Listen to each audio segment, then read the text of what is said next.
Hello friends, I hope you all are enjoying your days guys. In this video we'll discuss about the entire syllabus of BPSC. Guys, as you know, UPSC and state civil services like BPSC and other civil services in different states, all these exams are being conducted by UPSC Union Public Service Commission. And you know, UPSC exam that we try to do is highly prestigious and high standard job in our country, and it's very tough to qualify.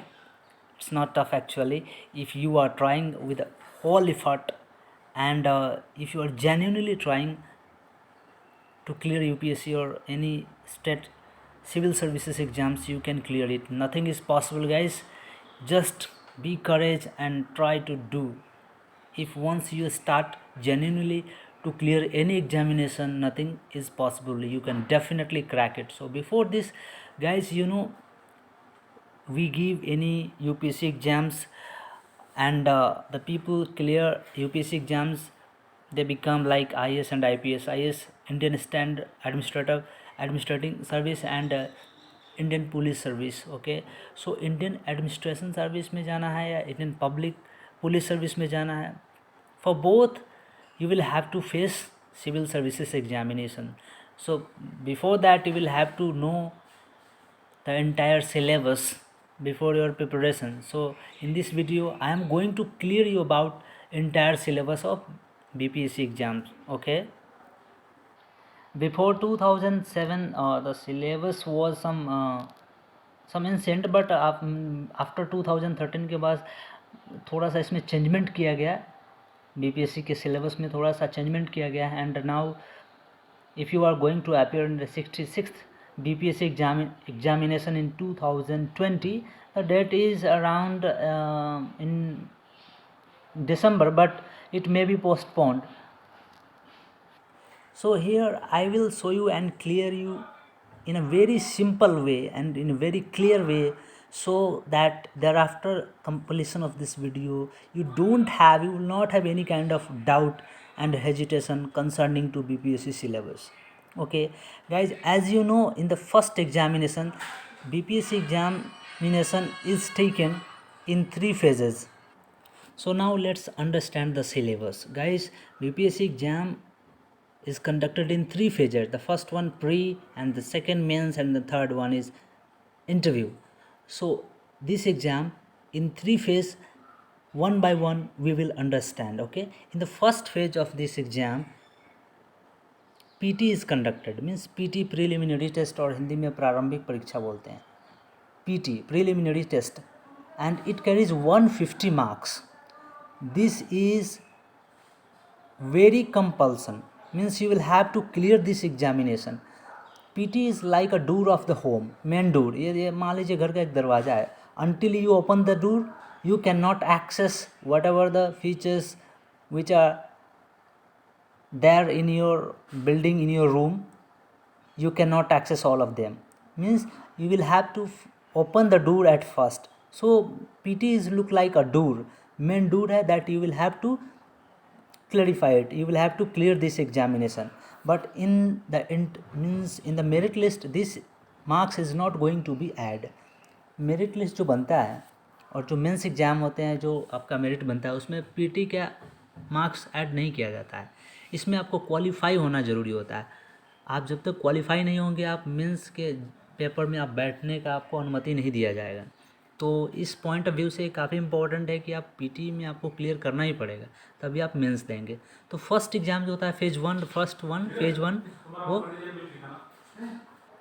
So PT 150 marks carry करता है. Then once you have clear this examination, you are eligible to attend the mains examination. Means mains में 2 part होता है, एक होता है GS1, GS2.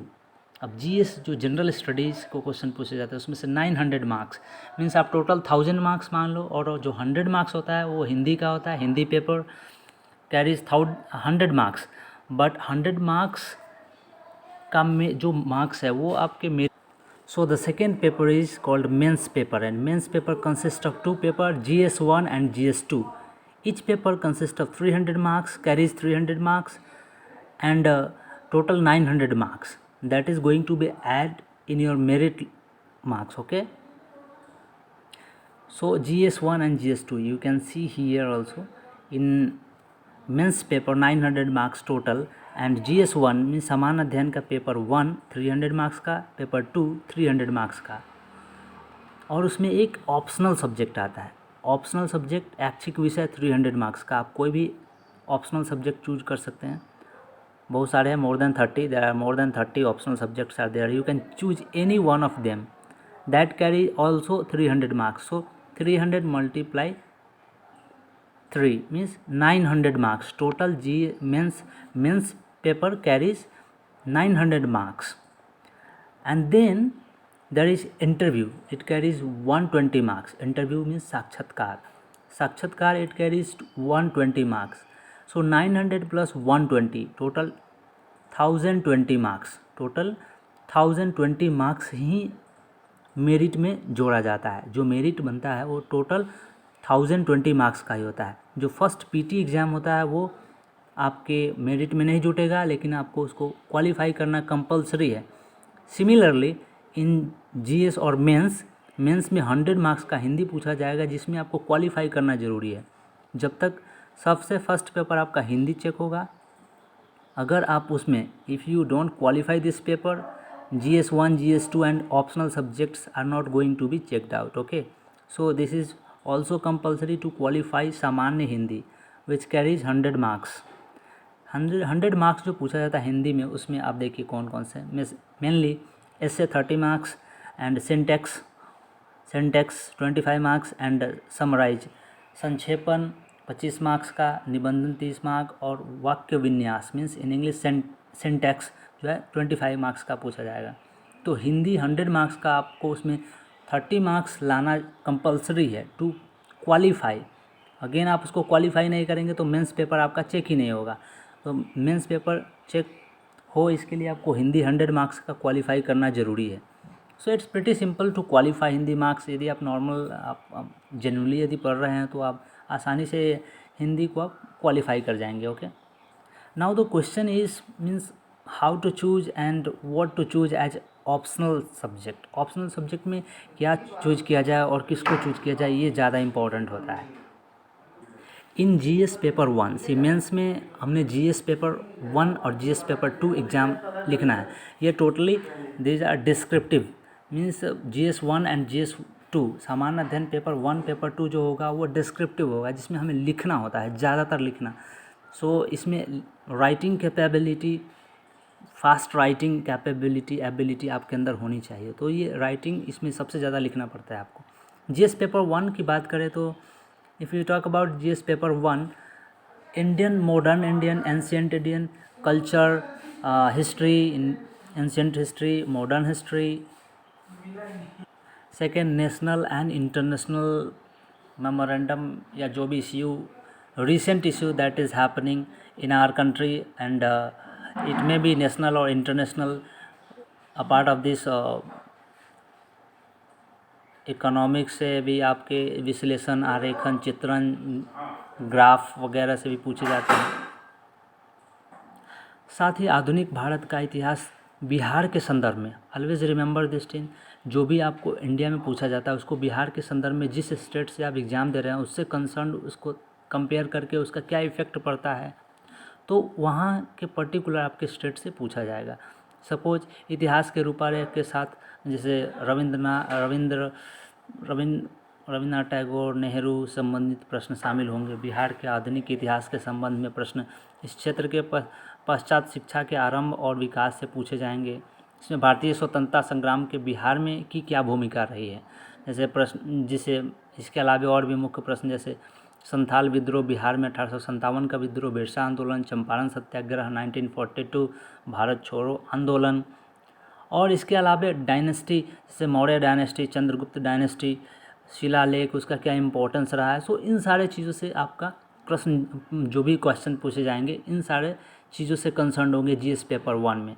Similarly in GS 2 में आप देख सकते हैं भारतीय राज्य व्यवस्था and Indian economy, Indian geography, और जहाँ पे भी इसके अलावा आप जिस स्टेट से गुजरते हैं उसका ज्योग्राफी, इकोनॉमी, उसका क्या भारत के संदर्भ में उसका क्या रोल है, क्या प्रॉब्लम है, उसको भी आपको इसके साथ पढ़ना पड़ेगा। साथ में भारत में साइंस और टेक्नोलॉजी क्या डेवलपमेंट हो रहा है, इसके संदर्भ में, किसके संदर्भ में, आपके स्टेट के संदर्भ में, बिहार से। ओके, इसके साथ ही भारत की अर्थव्यवस्था, भारत तथा बिहार के भूगोल से संबंधित खंड, भारत की योजना, भारत के भौतिक, आर्थिक और सामाजिक भूगोल के संबंध में प्रश्न पूछे जाएंगे। भारत के विषय में विज्ञान और प्रौद्योगिकी के महत्व और प्रभाव में से संबंधित प्रश्न पूछे जाएंगे। तो ये सारे चीज़ आपको इसमें स्पेशली क्या होता है, जनरली आपको इंडियन जो इकोनॉमी है, इंडियन की geography, politically, economically, geographically, Bharat के साथ साथ आपके स्टेट का ज्योग्राफिक लोकेशन, ज्योग्राफिकली पूरा ज्योग्राफिक, इकोनॉमिक, और दोनों के बीच क्या रिलेशन है, कैसे अफेक्ट करता है, इम्पैक्ट करता है भारत के साथ आपके स्टेट के इकोनॉमी से। साथ ही इंडियन साइंस और उसमें जो मॉडर्न टेक्नोलॉजीज आ रहे हैं, तो इन सारों से क्वेश्चन पूछा जाता है जीएस पेपर 2 में।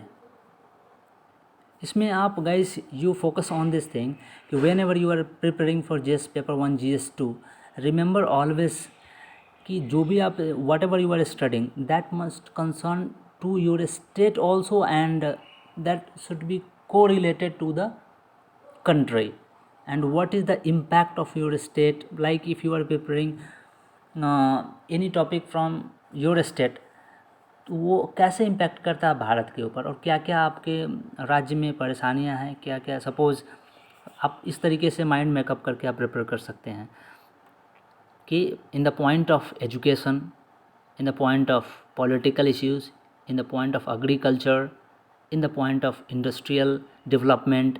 तो इन सारी चीज़ों को पॉइंट वाइज आप ध्यान में रख कर के आप अपने स्टेट के इन सारे टॉपिक को प्रिपेयर कर सकते हैं, और इसका क्या इफ़ेक्ट अपने कंट्री के ऊपर पड़ रहा है, और कंट्री के साथ, भारत के डेवलपमेंट के साथ अपने स्टेट का क्या योगदान है, इसको ध्यान में रख करके इसको प्रिपेयर किया जाता है। नाउ द क्वेश्चन की ऑप्शनल सब्जेक्ट को, ऑप्शनल पेपर को कैसे चूज किया जाए, क्योंकि सिर्फ एक ही विषय वैकल्पिक विषय के रूप में लेना है, या वैकल्पिक जो ऑप्शनल है उसका टोटल मार्क्स 300 है, 3 आवर्स का टाइम आपको दिया जाता है। देखिए बहुत सारे लिस्ट है, मोर देन 34 सब्जेक्ट्स है, जैसे कि कृषि विज्ञान, पशुपालन, मानव विज्ञान, वनस्पति विज्ञान, chemistry, physics, biology, zoology, English, Hindi, geography, economics, बहुत सारे सब्जेक्ट हैं। तो आप किसी को भी आप ऑप्शनल सब्जेक्ट चूज कर सकते हैं। इसमें हमेशा स्टूडेंट्स को ये डाउट होता है कि हमें कौन सा सब्जेक्ट चूज करना चाहिए। Guys, it's your opinion, it's totally up to you. There is no one who are going to guide you to choose any subject as your optional subject. It's totally your decision, and the decision should be taken by you only, not by somebody else. But हम कुछ आधार अपने दिमाग में रख करके choose करते हैं। First आधार जो मेरा पॉइंट ऑफ व्यू है, अगर मैं ऑप्शनल सब्जेक्ट चूज करता हूँ तो कैसे चूज करूँगा। फर्स्ट ऑफ ऑल तो मैं ये देखूँगा कि मेरा किस सब्जेक्ट में ज़्यादा इंटरेस्ट है, तो रुचि के आधार पर। दूसरा, मैं ये देखूँगा कि मैं किस में अच्छा कर सकता हूँ, तो ऑब्वियसली जो मेरा बैकग्राउंड होगा, जिससे मैंने ग्रेजुएशन किया है, the subject with whom I have completed my graduation, यदि मैं बैकग्राउंड ग्रेजुएशन यदि मेरा इंग्लिश से है, तो मैं क्या करूँगा, इंग्लिश को ही प्रेफर करूँगा। तो जिस चीज़ से मैंने ग्रेजुएशन किया है उसके आधार पे मैं उसको ज़्यादा प्रेफर करूँगा कि मैं ऑप्शनल सब्जेक्ट के तौर पे लूँ। तीसरा ये आधार मैं दूँगा कि ऐसा सब्जेक्ट ले जिसको पढ़ने से मुझे हर चीज़ में फ़ायदा हो, पीटी में भी, मेंस में भी, GS1 GS2 में भी, साथ में इंटरव्यू में भी, और इसके अलावा part of this means in our practical life that is going to helpful. तो इस 3 बेसिस के आधार पे मैं चूज करूँगा कि मेरा ऑप्शनल सब्जेक्ट कौन सा होना चाहिए। Means in case of mine, if I want to choose my optional subject, I will choose my optional subject on 3 bases. The first one, that is interest, on the basis of my interest. The second one, my background, in what subject I have completed my degree, so on the basis of my background. And the third one, the subject which will help me in entire tests like PT, mains, GS1 GS2, interview, and also it is going to help in my practical life, so everywhere it is helpful to me. So on the basis of the third, so all the 3, on the basis of 3, I will choose my optional subject. And now it's up to you how you choose your optional subject. So guys, it was the total explanation of syllabus. अभी मैं चाहूँगा एक बार small revise करने का. Small revise में देखिए 3 phase में exam होता है इसका, pre, mains and interview. That's it. Pre में 150 मार्क्स का क्वालिफाई करना ज़रूरी है आपको, जिसमें से रीजनिंग, न्यूमेरिकल्स और सारे सब्जेक्ट से मिला हुआ आपको 150 मार्क्स का एग्ज़ाम लिया जाएगा, जिसमें आपको क्वालिफाई होना ज़रूरी है. दूसरा mains consist of 3 exam, GS1, GS2 and optional subject. Each carries 300 marks and 3 hours. Okay, तो ये टोटल मिला करके 900 marks and there after 120 marks in the interview. तो टोटल मिलाएंगे 1020 मार्क्स. इसी 1020 मार्क्स के बेसिस पे आपका मेरिट लिस्ट बनेगा. जबकि मेंस पेपर देने जाएंगे तो उससे पहले आपको 100 मार्क्स का सामान्य हिंदी का एग्ज़ाम देना होगा, और in this exam you will have to qualify. At least 30 marks लाएंगे तो आप क्वालिफाई हो जाएंगे, और आसानी से क्वालिफाई हो जाएंगे इसमें. इस हिंदी में आपको एसे, सिंटैक्स और कंप्रीहेंशन, समराइज वगैरह पूछा जाता है, जो बहुत ही आसानी से आप क्वालिफाई हो सकते हैं. तो इस तरीके से 1020 मार्क्स के बेसिस पे आपका रिजल्ट बनेगा. And then you will clear the UPSC और BPSC एग्ज़ाम्स, और उसके बाद आपको आपकी ट्रेनिंग होगी, और मेरिट के बेसिस पे आपको IAS IPS जो भी रैंक है वो मिलेगा आपको. Okay, so guys, I hope you have understood the entire syllabus of BPSC, and now prepare well and clear these exams. I always speak to all of you that nothing is possible. Everything can be done by human being, and we are normal human being. So always keep motivated to yourself and prepare well. Prepare with genuinely. Okay, don't fuck it and prepare well. Okay, so I'll see you guys in another video with the next topic. Okay, till then keep smiling, keep studying. Bye bye.